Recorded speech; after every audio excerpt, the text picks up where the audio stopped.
Ning Jie menghadapi amarah dan serangan Liu Lian tanpa panik. Dia mengeluarkan besi Dinghai Shenzhen dari lengannya dan besi Dinghai Shenzhen langsung membesar di tangannya, memancarkan cahaya keemasan yang menyilaukan. Cahaya itu menerangi kegelapan di sekitarnya seolah-olah matahari telah terbit saat ini. Ning Jie memegang besi Dinghai Shenzhen di tangannya, dan seluruh auranya tiba-tiba berubah seolah-olah dia telah berubah menjadi dewa perang. Dia menatap Liu Lian dengan dingin dan berkata dengan acuh tak acuh, "Liu Lian, apa kau benar-benar berpikir bisa mengalahkanku?" Suaranya rendah dan tegas dengan otoritas yang tak perlu dipertanyakan lagi. Liu Lian meraung dan bergegas menuju Ning. Rantai tulang di tangannya melilit Ning Jie seperti ular spiritu. Cahaya hijau gelap pada rantai tulang berubah menjadi serangan spiritual seperti hantu hijau yang tak terhitung jumlahnya menyapu ke arah Ning Jie. Serangan spiritual ini membawa kekuatan penghancur yang hebat kemanapun mereka pergi. Alur dalam terukir di tanah dan pohon-pohon di sekitarnya terbelah dua dengan serpihan kayu berterbangan kemana-mana. Mata Ning Jie fokus dan dia mengayunkan besi Dinghai Shenzhen di tangannya dengan keras. Cahaya spiritual yang kuat meledak dari besi Dinghai Shenzhen seperti petir keemasan, bertabrakan dengan serangan Liu Lian. Terdengar ledakan keras dan suaranya seperti raungan saat dunia pertama kali diciptakan. Gelombang kejut kekuatan spiritual menyebar ke segala arah, dan pepohonan di sekitarnya berguncang ke tanah. Beberapa pohon lemah bahkan tumbang. Retakan dalam muncul di tanah dengan gumpalan asap hitam keluar dari retakan, seolah-olah bumi terengah-engah kesakitan. Liu Lian menolak untuk menyerah dan mengayunkan rantai tulang itu lagi. Kali ini rantai tulang itu pecah menjadi beberapa bagian yang menyerang Ning Jie dari arah yang berbeda. Setiap rantai tulang mengandung kekuatan spiritual yang dahsyat seperti tentakel maut yang mencoba melilit erat Ning Jie. Rantai tulang menari di udara dengan kecepatan yang sangat tinggi, menyebabkan embusan angin bersiul yang terdengar seperti bisikan maut yang menyeramkan. Ning Jie tidak terburu-buru, dia menampilkan kekuatan magisnya yang memiliki momentum tak tertandingi. Dalam sekejap sebuah aura kuat meledak dari tubuhnya yang seperti dinding tak kasat mata memancarkan cahaya keemasan. Cahaya itu seperti matahari yang terik menerangi sekelilingnya seterang siang hari. Aura itu memblokir serangan Liu Lian satu demi satu. Saat rantai tulang menyentuh aura itu, mereka terpental kembali seolah-olah bertemu dengan musuh bebuyutan mereka. Cahaya spiritual hijau tampak redup di depan aura keemasan. Melihat ini, Liu Lian terkejut. Dia tidak menyangka Ning Jie begitu kuat. Awalnya dia mengira bahwa Ning Jie hanyalah seorang pria yang pandai berkonspirasi dan berintrige, tetapi dia tidak menyangka bahwa kekuatannya begitu mengerikan. Ning Jie mengambil keuntungan dari kemenangan dan mengejar musuh. Dia berteriak, "Hancurkan kegelapan dengan guntur." Bab 501, biarkan kamu dikubur. Setelah mengatakan ini, dia mengepalkan besi Dinghai Shenzhen dengan kedua tangan dan melompat tinggi. Kekuatan spiritual seperti kilat yang melilit besi Dinghai Shenzhen menjadi semakin dahsyat. Setiap sinar kekuatan spiritual itu seperti naga petir yang marah. Mereka saling terkait dan meraung dan menerkam Liu Lian dengan taring dan cakar mereka. Udara tiba-tiba dipenuhi dengan bau ozon yang menyengat dan angin kencang bertiup membuat pakaian Ning Jie berdesil. Liu Lian merasakan kekuatan mengerikan dari serangan ini. Pupil matanya menyusut tajam dan butiran keringat seukuran kacang muncul di dahinya. Namun bagaimanapun juga, dia juga seorang master alam Dongming yang berpengalaman dalam pertempuran. Pada saat hidup dan mati yang kritis ini, dia dengan paksa menekan rasa takut di hatinya dan menuangkan semua kekuatan spiritualnya ke dalam rantai tulang. Cahaya hijau gelap pada rantai tulang tumbuh lebih terang dan suasana suram yang semula menjadi lebih intens, seolah-olah akan menyeret segala sesuatu di sekitarnya ke dalam jurang gelap tanpa akhir. Tidak semudah itu untuk membunuhku, Liu Lian meraung. Dan rantai tulang di tangannya berputar dengan cepat di depannya, membentuk pusaran kekuatan spiritual hijau yang besar. Ada semburan suara lolongan hantu yang datang dari pusaran itu, seolah-olah jiwa-jiwa yang dirugikan yang tak terhitung jumlahnya sedang berjuang di dalamnya. Ketika serangan Ning Jie bertabrakan dengan pertahanan Liu Lian, seluruh dunia seolah-olah jatuh ke dalam kekacauan. Gelombang kejut kekuatan spiritual itu seperti tsunami yang mengamuk, menyapu ke segala arah. Di bawah dampak kekuatan ini, batu-batu besar bergulingan, tanah longsor terjadi, dan asap serta debu mengepul di pegunungan di kejauhan. Sungai-sungai di dekatnya berguncang dan terciprat air sungai meluap dan menenggelamkan daerah dataran rendah di sekitarnya. Bahkan ruang di sekitarnya tampak terdistorsi seolah-olah akan pecah kapan saja. Meskipun Liu Lian memblokir serangan itu, dia tidak merasa baik. Dampak yang kuat menyebabkan tubuhnya terbang mundur seperti bola meriam dan menghantam batu besar dengan keras. Batu besar itu hancur berkeping-keping dalam sekejap. Darah menyembur keluar dari mulut Liu Lian, wajahnya pucat pasi seperti kertas, lengannya sedikit gemetar, dan rantai tulang hampir terlepas dari tangannya. Ning Jie mendarat dengan mantap di tanah, matanya tetap seteguh batu tanpa sedikit pun goyangan. Dia tahu bahwa pertempuran ini masih jauh dari selesai. Lagi pula, Liu Lian berada di alam Dongming dan merupakan lawan yang sangat berbahaya. Jika dia sedikit saja lengah, dia bisa dibunuh oleh lawannya. Liu Lian, Anda sudah berada di ujung kekuatan Anda. Hari ini adalah hari Anda mati. Ning Jie berkata dengan dingin, suaranya jelas mencapai telinga Liu Lian. Liu Lian menyeka darah dari sudut mulutnya dan sedikit tekad terpancar di matanya. Ning, jangan terlalu senang dulu. Bahkan jika aku mati, aku akan menyeretmu bersamaku untuk dikuburkan bersamaku. Dia mengertakkan giginya menahan rasa sakit yang parah di tubuhnya. Dan berdiri lagi. Dia menarikan tangannya dengan cepat, menggumamkan sesuatu, dan melakukan teknik terlarang. Saat dia mengucapkan mantranya, aura di tubuhnya mulai menjadi keras, dan cahaya hijau yang awalnya redup menjadi menyilaukan lagi. Tapi cahaya ini tampak sangat tidak stabil. Seolah-olah akan lepas kendali kapan saja. Tubuh Liu Lian juga mulai berubah, otot-ototnya membengkak, pembuluh darahnya menonjol.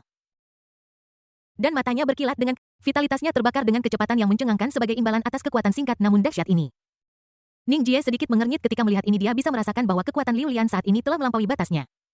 Dan serangan semacam ini dengan mengorbankan nyawanya pasti sangat mengerikan.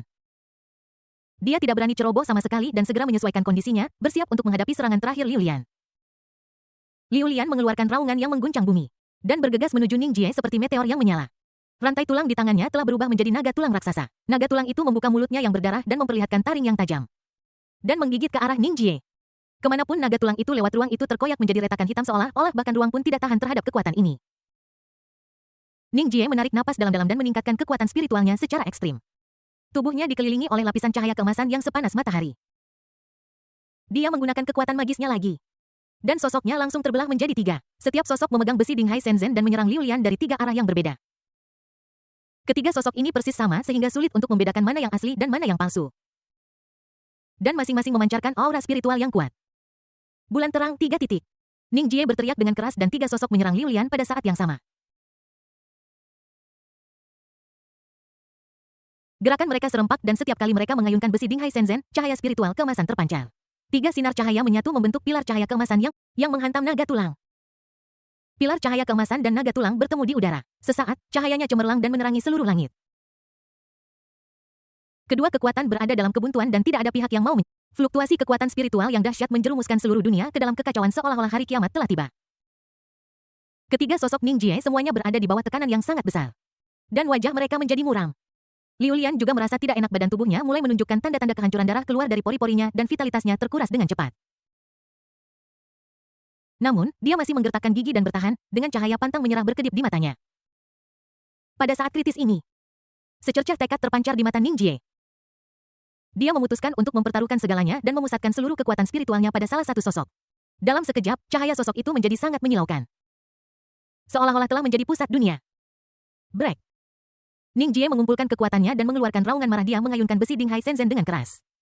Dan seberkas kekuatan spiritual yang dapat menghancurkan dunia melesat ke arah naga tulang. Sinar cahaya ini berisi seluruh kekuatan Ning Jie itu seperti matahari yang terbakar dengan momentum yang tak tertandingi. Dan itu menghantam naga tulang dengan ganas. Naga tulang itu mengeluarkan jeritan melengking di bawah serangan yang kuat ini. Retak-retak mulai muncul di tubuhnya. Dan kemudian secara bertahap runtuh. Liu Lian juga mengalami reaksi yang sangat besar. Dia memuntahkan seteguk darah dan tubuhnya terbang mundur seperti layang-layang dengan tali putus. Ning Jie memanfaatkan kemenangan itu dan mengejar Liu Lian. Dia menyingkirkan kekuatan magisnya dan mengejar Liu Lian. Dia tahu bahwa ini adalah waktu terbaik untuk sepenuhnya menyingkirkan Liu Lian dan dia tidak boleh diberi kesempatan untuk bernapas. Saat ini mata Liu Lian dipenuhi dengan keengganan dan keputusasaan. Dia tidak pernah menyangka bahwa dia akan dikalahkan oleh Ning Jie dan dikalahkan secara menyeluruh. Ning Jie Yu, kau tidak akan mati dengan baik, Liu Lian berkata dengan sisa kekuatannya. Ning Jie menatapnya dengan dingin tanpa ampun. Inilah nasib yang pantas diterima oleh antek-antek klan penyihir. Setelah mengatakan itu, dia mengangkat besi Shenzhen Dinghai dan langsung melakukan penyelamatan fisik pada Liu Lian. Setelah menyingkirkan Liu Lian, Ning Jie juga mendapat bagian dari kue. Orang ini memang orang yang kuat di alam Dongming dan dia memiliki banyak hal bagus. Setelah melakukan semua ini, dia tidak ragu sama sekali mengambil batu foto dan bergegas menuju tempat Wu Jin berada. Kediaman Wu Jin terletak di inti tanah suci klan Wu, tempat misterius seperti mimpi. Berjalan di sepanjang jalan gunung yang berliku-liku, Anda akan melihat segala macam bunga dan tanaman eksotis tumbuh di pinggir jalan. Salam Master Wizard. Bab 502. Dia terjebak 100.000 tahun yang lalu. Ning Jie menatap Wu Jin dengan ekspresi serius. Wu Jin, yang sedang membolak-balik buku, perlahan mengangkat kepalanya, menatap Ning Jie dan berkata, "Baiklah, apa itu? Witch Master, aku membunuh Liu Lian." Ketika Wu Jin mendengar ini, dia merasa seperti tersambar petir. Seluruh tubuhnya terkejut dan matanya membelalak tak percaya. Mengapa? Beri aku alasan. Ning Jie tidak segera menjawab. Dia hanya diam-diam mengeluarkan batu foto dari lengannya dan kemudian menggunakan kekuatan spiritualnya untuk mengaktifkan gambar di dalamnya. Dengan infus energi spiritual, batu gambar perlahan naik, melayang di udara dan mulai memproyeksikan gambar. Dalam gambar itu, sosok Liu Lian berangsur-angsur menjadi jelas. Dengan tatapan arogan di wajahnya yang membuat orang merasa jijik. Dia terlihat berdiri dengan tangan di belakang punggungnya, tubuhnya bergoyang sedikit. Seolah seluruh dunia berada di bawah kendalinya. Bibirnya terbuka dan tertutup dan kata-kata arogan keluar dari sana. "Saya adalah agen rahasia dari jalan yang benar. Tuan penyihir itu buta dan bodoh. Kamu tidak akan selamat hari ini." Setiap kata seperti palu berat yang menghantam hati Wu Jin. Setelah membacanya, wajah Wu Jin menjadi sangat marah hingga membiru. Tubuhnya sedikit gemetar dan kekuatan spiritualnya melonjak tak terkendali di dalam tubuhnya membentuk gelombang kekuatan spiritual di sekelilingnya. Gelombang ini seperti embusan angin kencang menerbangkan benda-benda di sekitarnya hingga tumbang.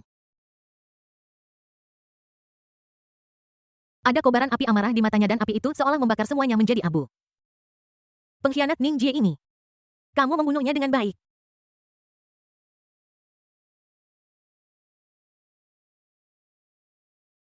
Wu Jin menarik napas dalam-dalam dan mencoba menenangkan diri.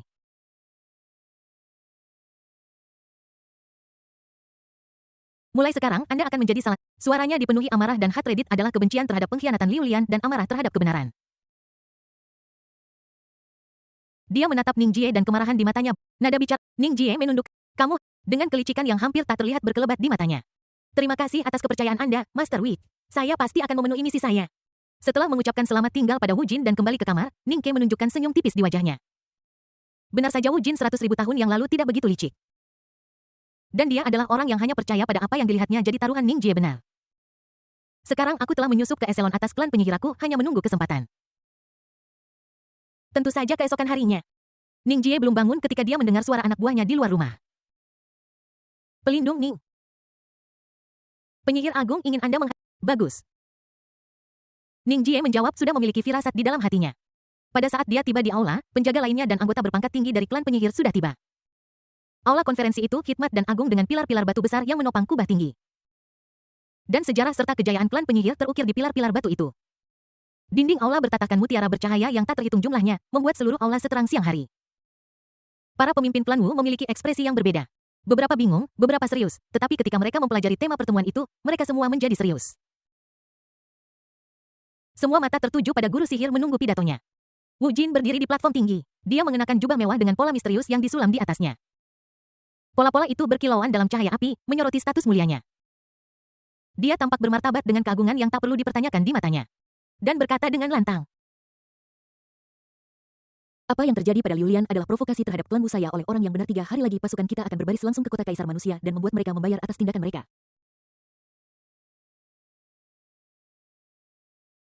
Ketika anggota tingkat tinggi dari klan penyihir, suaranya bergema di aula memekakkan telinga seperti guntur.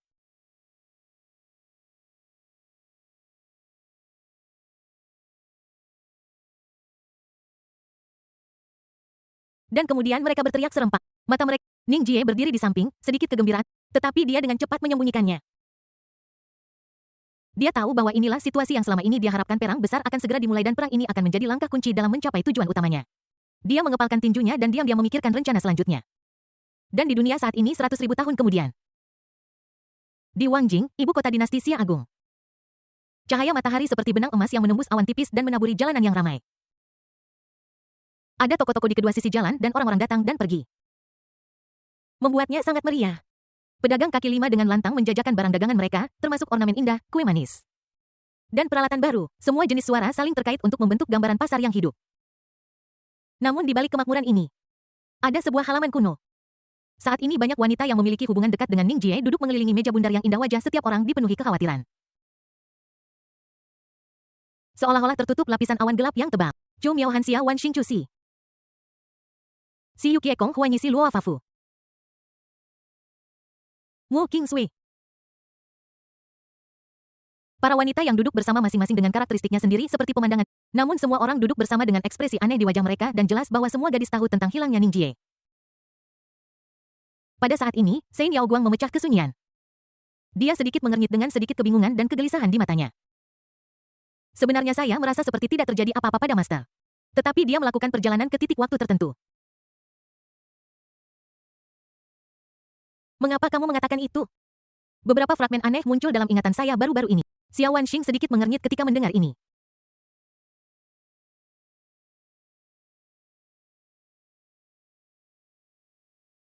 Saya melihat sosok Master Ning Jie 100.000 tahun lalu, jadi saya kira dia pasti terjebak dalam waktu 100.000 tahun lalu. Nada bicara ketika para gadis mendengar ini, mereka langsung terkejut. Menarik hati semua orang. Bagaimana ini mungkin bisa terjadi? Pemimpin aliansi Taois Zhu Miaohan dengan mereka saling menatap, mata mereka dipenuhi keterkejutan dan kekhawatiran. Setelah berpikir sejenak, dia berkata, dia tidak berbohong. Saya khawatir Ning Ke memasuki formasi ruang waktu Wu Jin dan secara tidak sengaja dipindahkan ke 100.000 tahun yang lalu. Kekuatan ruang waktu semacam ini misterius dan tidak dapat diprediksi. Jika Anda tidak berhati-hati, Anda mungkin akan celaka. Kata-katanya membuat semua orang merasa gugup dan khawatir tentang keselamatan Ning Jie.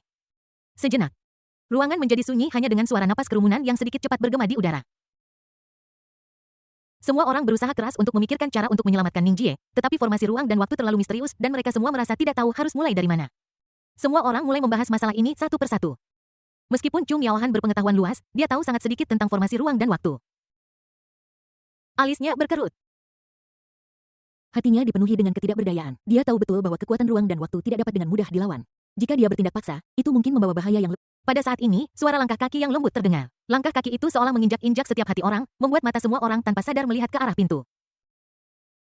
Saya melihat seorang gadis muda berjalan perlahan ke arah saya. Gadis itu mengenakan rok panjang berwarna hijau muda yang ujungnya berkibar tertiup angin membuatnya tampak seperti peri yang turun ke bumi. Dia memiliki wajah yang cantik dengan kulit lebih putih dari salju alis sehitam tinta yang jauh matanya secerah air danau. Dalam dan cerah dan dia memancarkan aura misterius yang merupakan temperamen unik dari suku Nuwa seolah-olah dia memiliki hubungan khusus dengan langit, bumi dan alam. Jika Ning Jie ada di sini, dia akan dapat mengenali bahwa gadis ini adalah keturunan klan Nuwa, Linger. Linger memandang semua orang dan berbicara, mungkin aku punya solusi. Bab 503 Jantung Nuwa. Di halaman kuno itu, sinar matahari menembus dedaunan yang belang-belang, membentuk bercak cahaya keemasan, tetapi tidak dapat menghilangkan kabut di hati para wanita. Semua orang duduk di sekeliling meja bundar dan suasananya sedikit tegang. Para gadis juga tahu hubungan antara Linger dan Ning Jie. Jadi mereka tidak terlalu khawatir tentang hal itu terutama saat ini mereka perlu bekerja sama. Kakak Linger, apakah Anda benar-benar memiliki solusi? Si Luo bertanya dengan tidak sabar. Linger mengangguk dan suaranya yang jernih bergema di rumah. Kami suku Nuwa memiliki benda suci yang disebut Jantung Nuwa. Ini adalah harta karun yang ditinggalkan oleh Dewi Nuwa dan mengandung kekuatan misterius yang ada ketika dunia pertama kali diciptakan. Kekuatan ini dapat menghancurkan belenggu ruang dan waktu dan memiliki kemampuan magis untuk memungkinkan orang melintasi ruang dan waktu. Tapi membuka pintu ruang dan waktu tidaklah mudah. Kamu perlu menemukan sesuatu atau seseorang di dunia ini yang memiliki hubungan sebab akibat yang kuat dengan Ning Jie, seperti hubungan antara kunci dan gembok. Hanya ketika keduanya cocok, kamu dapat membuka jalan menuju 100.000 tahun yang lalu dan mencapai Ning Jie secara langsung. Linger tampak serius. Berita ini adalah rahasia suku Nuwa, dan dia telah mempertimbangkan banyak hal sebelum mengungkapkannya hari ini. Ketika para gadis mendengar ini, mereka tertegun pada awalnya dan kemudian mata mereka dipenuhi dengan mata Xiao Wanxing berkilat karena kegembiraan. Dan dia bertanya dengan penuh semangat, di mana jantung Nuwa? Suaranya sedikit bergetar dan tidak lagi setenang biasanya. Linger hanya tersenyum tipis. Dan senyum itu seperti bunga yang mekar di musim semi, memberikan harapan kepada orang-orang. Dia perlahan mengeluarkan sesuatu dari dadanya, dan dalam sekejap, cahaya menjadi lebih terang dan seluruh halaman tertutup dalam cahaya lembut. Jantung Nuwa tergeletak dengan tenang di telapak tangan Linger dan tampak seperti bola kristal yang jernih. Ada cahaya warna-warni yang mengalir perlahan di dalamnya. Dan setiap sinar cahaya itu seperti simbol misterius yang mengandung kekuatan kuno dan dahsyat. Benda ini adalah inti dari Nuwa. Ketika semua orang melihat ini, api harapan menyala di hati mereka. Api itu membara begitu hebat sehingga mereka tidak sabar untuk segera bertindak. Quick go ke ruang rahasia. Chung Yaohan menyadari nilai benda ini dan buru-buru memanggil semua orang. Dipimpin oleh Xiao Wanxing, semua orang segera berlari menuju ruang rahasia di istana. Di sepanjang jalan, pakaian mereka berkibar dan angin bersiul di telinga mereka tetapi itu tidak bisa menutupi detak jantung para wanita yang cepat. Di dalam ruangan rahasia, dinding-dinding di sekitarnya bertatahkan batu permata yang memancarkan cahaya redup menerangi ruangan rahasia seterang siang hari. Para wanita mengeluarkan barang-barang yang berhubungan dengan Ning Jie dan meletakkannya di depan hati Nuwa, mencoba membuka pintu ruang dan waktu. Chung Yaohan tampak serius saat dia perlahan mengeluarkan pedang yang pernah digunakan Ning Jie sebelumnya. Pedang itu bersinar dengan cahaya dingin dan ada kilatan cahaya redup pada bilahnya seolah-olah niat pedang Ning Jie masih tertinggal. Chung Yaohan dengan lembut membelai pedang itu, mengenang masa lalu bersama Ning Jie, sedikit kelembutan terpancar di matanya. Dia meletakkan pedang di depan hati Nuwa, berharap keajaiban terjadi. Si Yuki memegang di tangannya sebuah surat yang ditulis oleh Ning Jie. Itu ditulis untuknya oleh Ning Jie setelah dia dan dia pergi ke awan di bawah bulan di Sekte Hehuan. Tawa dan kegembiraan saat itu seolah-olah masih bergema di telinganya. Si Yuki dengan lembut membuka surat itu dan meletakkannya di sebelah hati Nuwa, menatapnya dengan saksama dan menahan napas. Afafu mengeluarkan permata yang diberikan oleh Ning Jie. Permata itu memancarkan cahaya aneh. Dan sepertinya ada dunia kecil misterius di dalamnya. Afafu memegang permata itu dengan kedua tangannya dan meletakkannya dengan hati-hati di tanah, matanya penuh antisipasi. Namun, waktu seolah membeku pada saat ini gerbang waktu dan ruang tidak merespon sama sekali dan hati Nuwa masih memancarkan cahaya dengan tenang tanpa perubahan apapun. Melihat ini, Linger sedikit mengernyit, menggelengkan kepalanya dan berkata, hubungan sebab akibat antara hal-hal ini dan Ning Jie tidak cukup erat. Kekuatan ruang dan waktu itu misterius dan tidak dapat diprediksi. Yang dibutuhkan adalah hubungan yang dalam seperti jalinan takdir. Semua orang tampak kecewa dan api harapan yang baru saja dinyalakan seolah dipadamkan oleh baskom air dingin. Namun mereka masih tidak rela dalam hati. Dan ada sedikit keras kepala di mata mereka. Saat ini wajah Cusi sedikit memerah. Dia sepertinya telah membuat keputusan besar dan perlahan mengeluarkan sepasang stoking sutra es dari lengannya. Stoking itu lembut teksturnya, sehalus asap, dan disulam dengan pola indah benang emas. Itu adalah hadiah berharga yang diberikan Ning Jie padanya. Sepasang stoking ini membawa kenangan manis antara dia dan Ning Jie, dan setiap jahitan dan benangnya seolah-olah merupakan pengakuan cinta. Ketika Cusi meletakkan stoking sutra es di depan hati Nuwa. Dalam sekejap, cahaya hati Nuwa menjadi lebih terang melonjak seperti air pasang dan gerbang ruang dan waktu mengalami sedikit fluktuasi. Udara di sekitarnya tampak diaduk oleh kekuatan, menyebabkan riak kecil. Hati para gadis itu tercekat dan mereka menatap gerbang waktu dan ruang tanpa berkedip. Namun, fluktuasi itu hanya berlangsung sesaat dan segera semuanya kembali tenang seolah-olah tidak terjadi apa-apa. Semua orang sedikit bingung dan tidak tahu apa yang harus dilakukan. Perasaan ini seperti meraba-raba dalam gelap untuk waktu yang lama tetapi masih tidak dapat menemukan jalan keluar. Harapan dan kekecewaan saling terkait membuat mereka merasa sangat berat. Bab 504 Kyuyue by 100. 000 tahun lalu. Pada saat ini, Chung Yaohan menarik napas dalam-dalam dan mengeluarkan beberapa kompas khusus dari cincin penyimpanannya. Kompas-kompas ini mungkin terlihat biasa saja, tetapi diukir dengan rune yang rumit. Rune-rune itu bersinar dengan cahaya redup dan tampaknya mengandung kekuatan misterius. Chung Yaohan membagikan kompas kepada semua orang dan berkata, kita tidak boleh menyerah, selalu ada hal-hal di dunia ini yang terkait erat dengan Ning Jie. Kita berpencar dan pergi ke tempat-tempat yang pernah dikunjungi Ning Jie untuk menggunakan kompas ini untuk menemukan hal-hal yang lebih terkait dengannya. Ini adalah harapan terakhir kita, semua orang harus berhati-hati. Para wanita mengambil kompas pada saat yang sama. Di dunia 100.000 tahun yang lalu, pasukan klan penyihir sekuat pelangi dan sehebat air bah hitam. Langit tertutup awan gelap seolah-olah bergetar karena pembantaian yang akan datang. Sepanjang jalan mereka menghancurkan semua yang mereka lewati dan tidak gunung maupun sungai yang dapat menghentikan kemajuan mereka. Suara langkah kaki raksasa itu memekakkan telinga seperti guntur. Bumi bergetar sedikit di bawah injakan tentara seolah-olah mengerang kesakitan. Akhirnya tentara itu tiba di gerbang kota Kaisar Manusia. Pemandangan itu seperti awan gelap yang menutupi kota, yang sangat menakutkan. Tembok tinggi kota Kaisar Manusia tampak begitu kecil di depan pasukan klan penyihir. Para prajurit di tembok tampak pucat. Tetapi mereka masih memegang senjata mereka erat-erat, siap untuk berperang. Walaupun ada ketakutan di mata mereka, mereka lebih melindungi rumah dan orang yang mereka cintai. Pasukan penyihir di bawah kota dipenuhi dengan suasana membunuh. Para prajurit mengenakan baju besi hitam memegang berbagai senjata dengan kilatan haus darah di mata mereka. Seperti sekelompok binatang buas yang kelaparan menunggu waktu terbaik untuk menerkam mangsanya. Kedua belah pihak saling berhadapan, perang akan segera pecah. Dan udara dipenuhi dengan suasana tegang yang hampir membeku. Pada saat ini, orang-orang di aula utama kota Kaisar Manusia berada dalam kepanikan. Para menteri dan jenderal berkumpul bersama. Dan wajah semua orang dipenuhi kekhawatiran. Aula itu terang benderang tetapi lampu-lampu terang tidak dapat menghalau kesuraman di hati setiap orang. 3 laporan mendesak tentang suku penyihir yang mengepung kota datang. Seperti 3 bilah tajam yang menusuk hati setiap orang. Seorang menteri tua berjalan maju dengan gemetar. Rambutnya putih dan kerutan di wajahnya sedalam jurang. Suaranya bergetar dengan kekhawatiran yang, sekarang Kaisar Manusia telah gagal naik dan menderita kerusakan parah, hidup atau matinya tidak pasti. Apakah yang harus kita lakukan?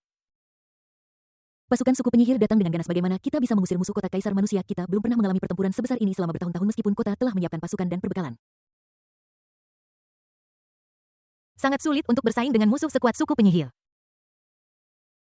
Sang jenderal mengerutkan kening di wajahnya. Dia adalah pria yang tinggi dan kuat, dan armornya berkilauan dingin di bawah cahaya. Dia berteriak, meskipun kita sudah siap, klan Wu sangat kuat. Pengepungan ini kemungkinan akan menjadi bencana. Terlebih lagi, kita tidak memiliki pemimpin sekarang tanpa komando terpadu. Kita sudah kehilangan separuh pertempuran bahkan sebelum dimulai. Tinju terkepal, dan matanya menunjukkan sedikit keengganan dan amarah. Pria lain yang mirip penasihat memiliki ekspresi khawatir di wajahnya. Dia memegang kipas bulu di tangannya dan terus mengibaskannya. Tetapi itu tidak dapat meredakan kejengkelan di hatinya. Jika Kaisar Manusia masih ada di sini, kita mungkin masih bisa bertarung, tetapi sekarang kita hanya bisa berharap benteng di luar kota dapat menunda musuh untuk sementara waktu, tetapi ini hanyalah setetes air di ember. Kita harus membuat rencana respons secepat mungkin. Jika tidak, kota Kaisar Manusia akan hancur. Semua orang membicarakannya dan ketakutan serta keputusasaan menyebar di aula. Beberapa menteri menghela napas sementara yang lain menangis pelan. Para jenderal dipenuhi amarah tetapi tidak berdaya. Seluruh aula tampak diselimuti kabut gelap tanpa secercah harapan pun yang terlihat. Tepat ketika semua orang mundur, sesosok tubuh yang sangat anggun muncul di pengadilan. Wanita itu memiliki sosok yang anggun dan mengenakan pakaian putih seputih salju seperti peri dari surga. Gaun putihnya berkibar tertiup angin. Dan setiap tarian seolah menuliskan ritme yang unik. Wajahnya sangat indah, alisnya segelap tinta yang jauh, dan alisnya sedikit terangkat. Mengungkapkan semangat kepahlawanan. Matanya seterang bintang namun mengungkap sedikit misteri yang mendalam seolah-olah berisi kisah yang tak ada habisnya. Ketika matanya menyapu kerumunan, semua orang di aula merasa seolah-olah jiwa mereka terlihat. Keagungan di matanya membuat orang merasa kagum. Dia memiliki hidung yang lurus, bibir ceri yang merah alami dan senyum tipis di sudut mulutnya yang sedikit terangkat. Dia bebas dan mudah tetapi dengan sedikit keagungan. Rambut hitam panjangnya yang bagaikan tinta tergerai begitu saja, tanpa terlalu banyak hiasan kecuali jepit rambut giok putih sederhana yang membuatnya tampak semakin anggun. Menggantung di pinggangnya adalah labu anggur indah dengan pola-pola cantik yang terukir di atasnya. Goyangannya pelan saat dia berjalan, menambahkan sentuhan kasual. Dia adalah majikan yang dicari Ning Jie, Qiu Yuebai. Bab 505 keadaan telah berubah. Sekte Miao Yin. Si Luo memegang kompas di tangannya, langkahnya sedikit berat tetapi dengan tekad yang tak tergoyahkan dia berjalan selangkah demi selangkah menuju tempat dalam ingatannya. Garis luar yang familiar secara bertahap terlihat. Dan setiap atap dan setiap genteng mengkilap seolah membisikkan kisah masa lalu. Ini adalah tempat di mana dia dan Ning Jie meninggalkan kenangan indah yang tak terhitung jumlahnya. Kenangan itu seperti bintang terang yang tertanam di langit hatinya. Bersinar terang. Saat dia memasuki sekte, suasana familiar langsung mengelilinginya seperti gelombang hangat. Kakak senior. Kamu kembali. Itu kakak senior si Luo. Apa? Adik junior Xiao Luoxie benar-benar kembali. Ketika para murid yang sedang berlatih melihat si Luo kembali, mereka berhenti dari apa yang mereka lakukan dan berseru dengan terkejut. Mendengar suara-suara khawatir ini, mata si Luo tidak bisa menahan diri untuk tidak menjadi basah. Ya, aku kembali. Dia tersenyum dan mengangguk sebagai tanggapan, terus berjalan menuju puncak Chengyin. Aroma bunga dan obat-obatan, serta suara piano yang sayup-sayup yang memenuhi udara di kedua sisi jalan batu bluestone membuat matanya tanpa sadar sedikit memerah. Setiap murid yang lewat dan setiap pemandangan yang familiar seperti kunci yang membuka pintu air ingatannya. Sun Se tiba di kediaman pemimpin klan. Pintu berwarna merah terang itu tampak familiar sekaligus tidak familiar baginya. Dia menarik napas dalam-dalam dan dengan lembut mendorong pintu itu hingga terbuka. Di dalam rumah, Master Sektus Xiyin sedang duduk di depan jendela. Memegang buku kuno di tangannya, tampak sedang merenungkan sesuatu. Mendengar suara pintu, Xiyin mengangkat kepalanya. Ketika matanya tertuju pada si Luo, sedikit kejutan luar biasa melintas di matanya diikuti dengan kebingungan penuh. Xiao Luo, apakah itu benar-benar kamu? Suara Xiyin sedikit bergetar. Dia berdiri tanpa sadar mempercepat langkah dan berjalan menuju si Luo. Si Luo menatap Xiyin dan tidak bisa menahan air mata. Lebih lama lagi air mata itu pecah. Dia berjalan maju dengan cepat, dan ibu serta anak perempuannya saling berpelukan erat. Kekuatan pelukan itu seolah melepaskan semua rasa sakit perpisahan dan kerinduan satu sama lain dalam beberapa hari terakhir. Ibu, ini aku. Aku kembali. Si Luo berkata sambil tersedak. Xiyin memeluk si Luo erat-erat dan air mata mereka membasahi bahu satu sama lain. Luoer, apa kamu tahu betapa khawatirnya aku akhir-akhir ini? Hari ketika kamu dibawa pergi oleh Ning Jie, aku benar-benar takut tidak akan pernah melihatmu lagi. Setelah sekian lama, ibu dan anak itu berangsur-angsur menjadi tenang.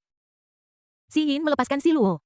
Memegang wajahnya dengan kedua tangannya dan menatapnya dengan hati-hati, matanya penuh cinta dan sakit hati. Luoer, senang sekali kamu kembali. Lihat dirimu, kamu sudah kurus, kamu pasti sudah banyak menderita beberapa hari ini. Kan? Si Luo dengan lembut menyeka air mata dari sudut matanya, mengambil napas dalam-dalam dan menceritakan pengalamannya beberapa hari terakhir. Dari dibawa ke Gunung Suci Klan Abadi di utara jauh oleh Ning Jie hingga kelahirannya kembali di Nirvana, setiap detail membuat Xiyin bergidik. Setelah mendengarkan ini, Xiyin memeluk si Luo lagi. Luoer, kamu sudah banyak menderita, sungguh tidak mudah. Setelah beberapa saat, Xiyin melepaskan si Luo sedikit kekhawatiran yang muncul di matanya. Luoer, apa rencanamu sekarang? Kamu telah melewati begitu banyak hal sehingga kamu harus beristirahat dengan baik. Si Luo menggelengkan kepalanya sedikit dengan tekad di matanya.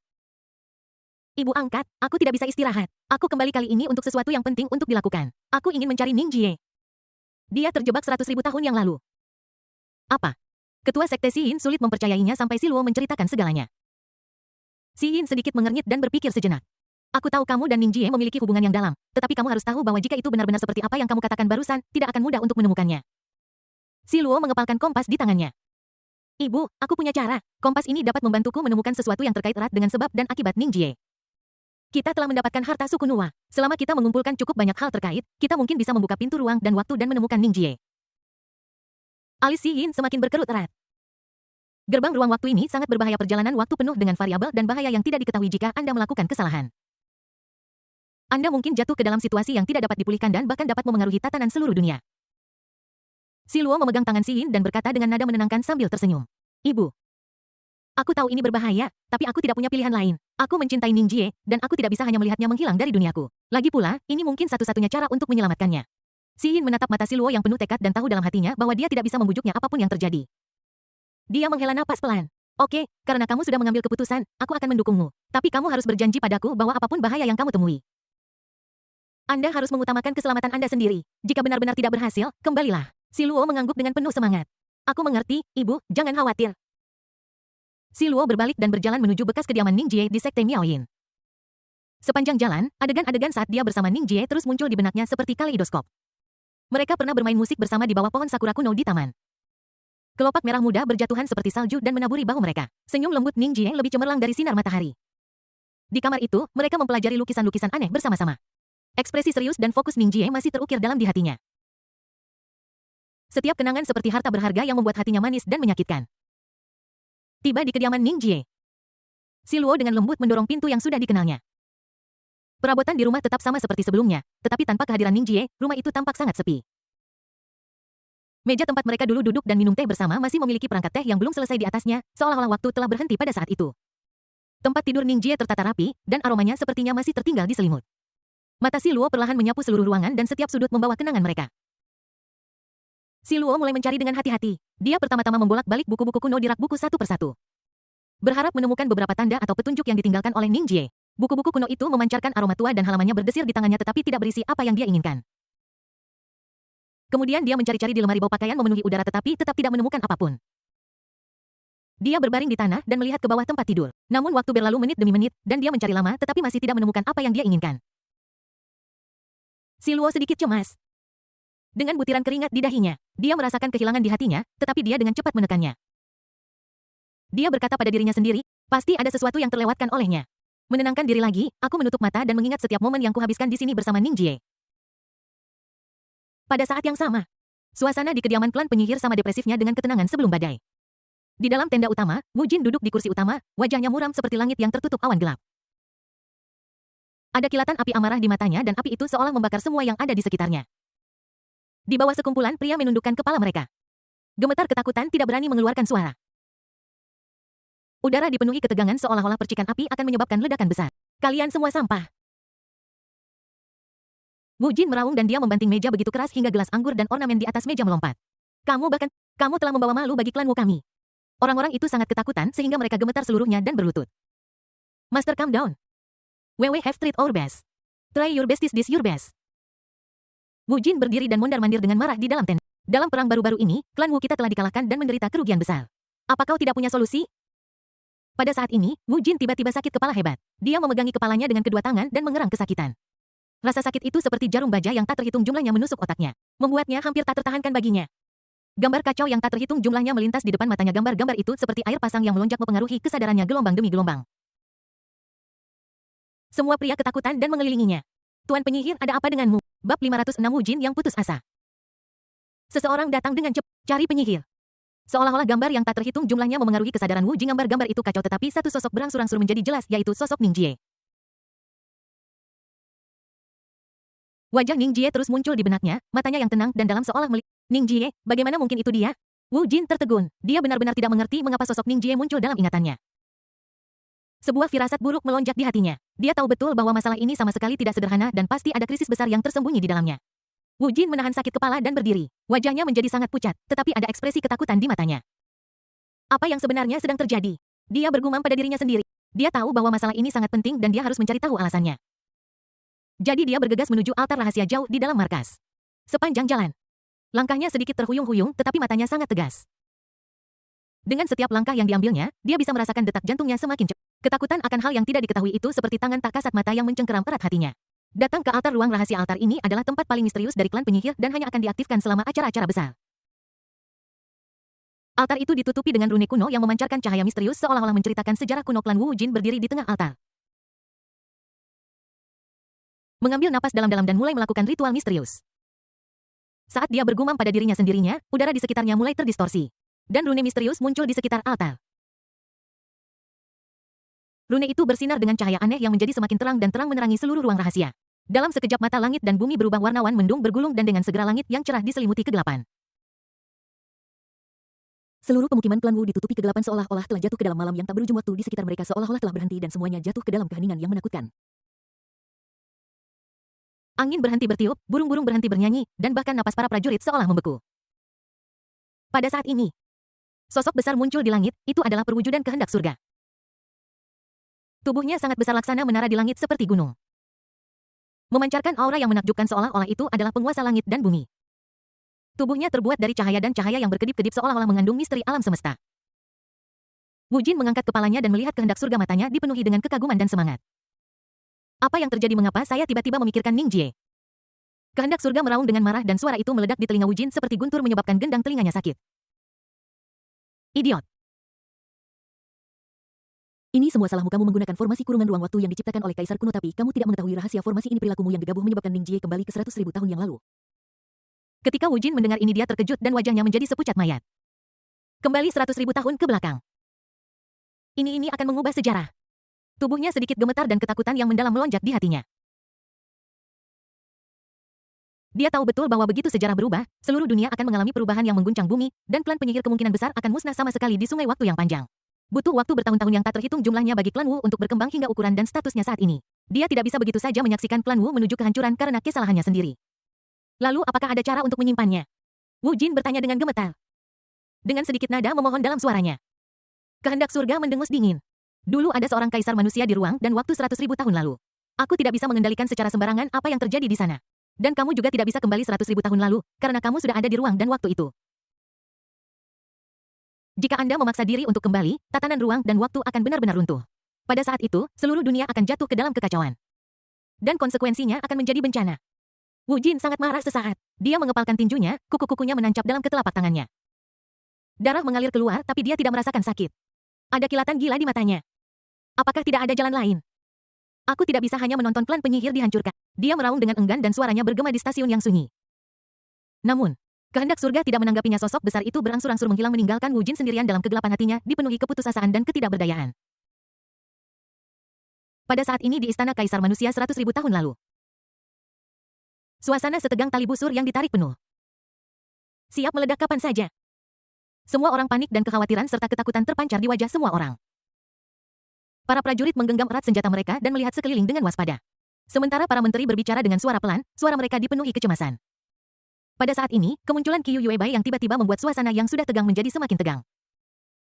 Sosoknya muncul di tengah aula seolah-olah muncul dari udara tipis. Perhatian semua orang langsung tertuju padanya dan mata mereka dipenuhi kewaspadaan dan permusuhan. Siapa kamu? Kenapa kamu di sini? Seorang jenderal berteriak dengan keras, dengan suara dentang. Pedang panjang itu terhunus berkilauan dengan cahaya dingin menunjuk ke arah Qiyu Yuebai. Melihat ini, jenderal lain juga menghunus pedang mereka dan menyerang. Sesaat kemudian, aula dipenuhi dengan kilatan pedang dan golok mengelilingi Qiyu Yuebai. Qiyu Yuebai sedikit mengernyit dan sedikit ketidaksenangan terlihat di matanya. Dia tidak mengatakan apa-apa melainkan hanya menghela napas lembut. Dan kekuatan dahsyat langsung menyembur keluar darinya. Kekuatan itu seperti gelombang yang menyapu ke segala arah. Para jenderal yang mengepung mereka merasakan tekanan berat, tubuh mereka langsung ditekan oleh gunung dan mereka tidak bisa bergerak. Senjata di tangannya sedikit bergetar di bawah tekanan dan hampir jatuh. Semua orang ketakutan dengan rasa takut di mata mereka. Mereka belum pernah merasakan kekuatan yang begitu dahsyat sebelumnya. Kekuatan ini jauh melampaui imajinasi mereka. Kalian semua pengecut. Pertempuran akan segera dimulai, tetapi Anda telah menjerumuskan diri ke dalam kekacauan bahkan sebelum menghadapi musuh. Ini hanya akan meningkatkan moral musuh dan menghancurkan prestise Anda sendiri. Qiyu Yuebai mengutuk dengan marah. Suaranya penuh keagungan seperti suara lonceng besar yang bergema di aula. Setelah mendengar ini, semua orang merasa malu dan tampak malu. Seorang menteri tua melangkah maju. Dia berambut putih dan kerutan di wajahnya sedalam jurang, tetapi ada sedikit kebijaksanaan di matanya. Tuan, kami juga rusak parah karena kegagalan kesengsaraan Kaisar Manusia. Sekarang kami telah kehilangan tulang punggung kami. Kami benar-benar panik dan bingung. Qiyu Yuebai memasang tampang tegas di wajahnya saat dia melirik semua orang. Di mana Kaisar Manusia sekarang? Semua orang saling memandang dan menggelengkan kepala. Kami juga tidak tahu. Setelah Kaisar Manusia menghilang, kami mencari kemana-mana tetapi tidak berhasil. Tapi mungkin kita bisa mencarinya di Taman Kekaisaran jauh di dalam istana itu, tempat Kaisar Manusia sering pergi. Qiyu Yuebai mengangguk bahwa aku ke sana. Setelah dia selesai berbicara, dia menahan napas, dan semua orang menghela napas lega. Namun, mata mereka masih penuh kekaguman ketika melihat Qiyu Yuebai. Mereka tahu bahwa wanita ini memiliki kekuatan yang tak terduga dan jelas bukan orang biasa. Dipimpin oleh semua orang, Qiyu Yuebai berjalan menuju Taman Kekaisaran jauh di dalam istana. Bangunan-bangunan istana di sepanjang jalan sangat megah. Dengan balok berukir dan kasau bercat yang menunjukkan kemakmuran dan kemajuan zaman Kaisar Manusia. Namun saat ini, tidak ada yang menghargai pemandangan indah ini. Semua orang diselimuti bayang-bayang perang. Saat Anda datang ke Taman Kekaisaran, Anda akan melihat banyak bunga berwarna-warni bermekaran. Aroma bunga memenuhi udara, membuat Anda merasa rileks dan bahagia. Bebatuan, aliran, paviliun, dan menara di taman ditata dengan tertib. Seperti lukisan yang indah. Qiyu Yuebai berdiri di tengah taman, menutup matanya, dan melepaskan kekuatan spiritualnya.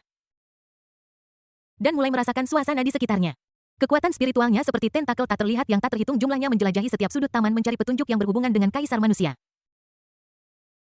Semua orang berdiri dengan tenang di samping melihat Qiyu Yuebai merasa penuh harap dan gugup. Mereka berharap wanita misterius ini dapat menemukan kaisar manusia dan membawa secercah harapan ke kota kaisar manusia.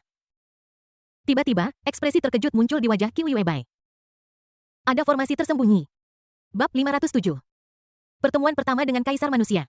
Di istana kaisar manusia 100.000 tahun lalu atmosfernya begitu hikmat seolah-olah air bisa menetes keluar. Qiyu Yuebai berdiri di depan formasi misterius wajahnya yang cantik penuh kesungguhan. Matanya tertuju pada rune yang berkedip pada formasi seolah-olah dia sedang memikirkan sesuatu. Ini adalah formasi yang sangat kuno bahkan seorang ahli tingkat atas seperti dia tidak memiliki kepercayaan diri bahwa dia dapat memecahkannya. Namun tidak peduli apa, kaisar manusia adalah kunci untuk menstabilkan moral pasukan dan dia harus menemukannya. Tangan Qiyu Yuebai terlihat menari dengan cepat. Membentuk segel tangan yang rumit dan misterius dan jari-jarinya yang ramping menggambar busur anggun di udara. Dia bergumam pada dirinya sendiri dan mantra kuno itu menjalari udara seperti ular roh. Dan setiap bisikan mengandung fluktuasi energi spiritual yang kuat. Saat dia terus menyuntikkan kekuatan spiritual, cahaya formasi menjadi semakin menyilaukan, frekuensi rune yang berkedip juga meningkat dengan cepat. Dan cahaya menyebar ke segala arah seperti air pasang. Tiba-tiba, cahaya kuat meledak dan formasi itu seperti pintu yang perlahan terbuka. Melepaskan kekuatan hisap yang kuat. Qiyu Yuebai melintas dan melangkah masuk tanpa ragu-ragu. Ketika cahaya memudar, dia menemukan dirinya di ruang aneh. Ini adalah kota, tetapi memancarkan keanehan yang tak terlukiskan. Rumah-rumah di kedua sisi jalan memiliki gaya arsitektur yang khas, semuanya berwarna putih dan abu-abu. Dan berbentuk persegi, yang sangat aneh. Itu benar-benar berbeda dari dunia yang dia kenal. Beberapa rumah memiliki atap yang menjulang tinggi ke langit. Namun sesempit cerobong asap. Beberapa dinding sangat tebal tetapi pintu dan jendelanya sangat kecil seolah-olah hanya untuk hiasan. Orang-orang bergegas di jalan tetapi pakaian mereka bahkan lebih mencengangkan. Pakaian-pakaian itu terbuat dari bahan-bahan aneh dan memiliki bentuk yang aneh. Beberapa wanita memakainya dengan cara yang sangat tidak terkendali. Bagaimana bisa mereka terlihat seperti stoking sutra hitam yang disukai oleh pengkhianat Ning Jie? Qiyu Yuebai penuh keraguan. Dia mendekati para pejalan kaki tetapi mendapati bahwa mata mereka kusam dan tidak bernyawa seperti boneka yang jiwanya telah diambil. Dia mencoba menggunakan indera spiritualnya untuk menyelidiki. Dan ekspresinya tiba-tiba berubah. Tentu saja, tidak ada fluktuasi jiwa di tubuh orang-orang ini, mereka hanyalah boneka dengan cangkang kosong. Penemuan ini membuatnya semakin bingung. Tempat macam apa ini? Dia berjalan perlahan di sepanjang jalan. Jalanan berbatu di bawah kakinya tidak rata dan setiap langkah menghasilkan suara tumpul. Seolah menceritakan rahasia waktu. Semua yang kulihat di sepanjang jalan adalah pemandangan aneh seperti ini hingga di ujung jalan, sebuah halaman kuno muncul di depan mataku. Halaman ini tidak besar tetapi penuh vitalitas. Halaman dipenuhi dengan berbagai sayuran dan bunga. Bunga-bunga berwarna-warni bermekaran dan mengeluarkan semburat aroma. Yang sangat kontras dengan keanehan lingkungan sekitar. Tetes embun kristal tergantung pada daun hijau lembut dari sayuran yang berkilau terang di bawah pembiasan sinar matahari.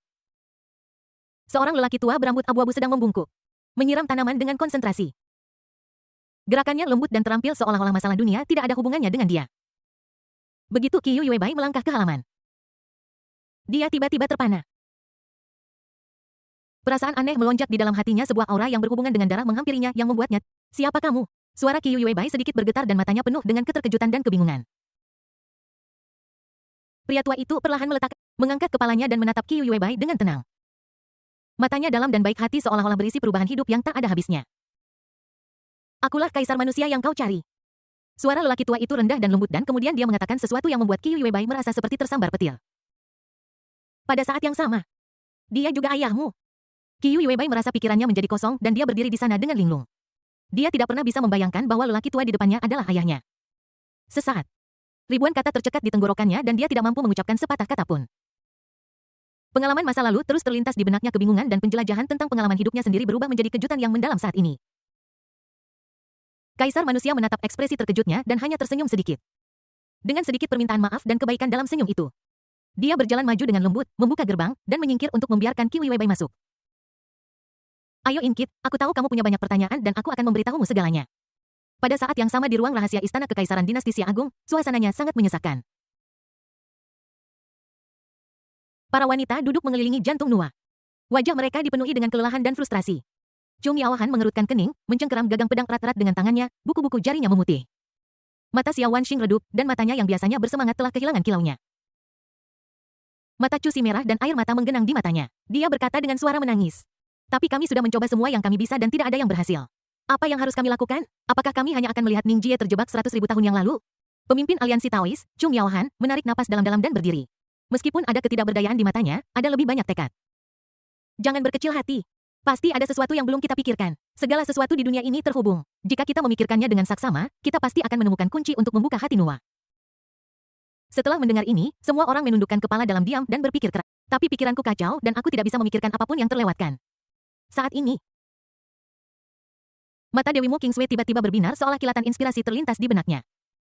Mungkin kita bisa mencobanya. Suaranya memecah kesunyian, Dot dan perhatian semua orang langsung tertuju padanya.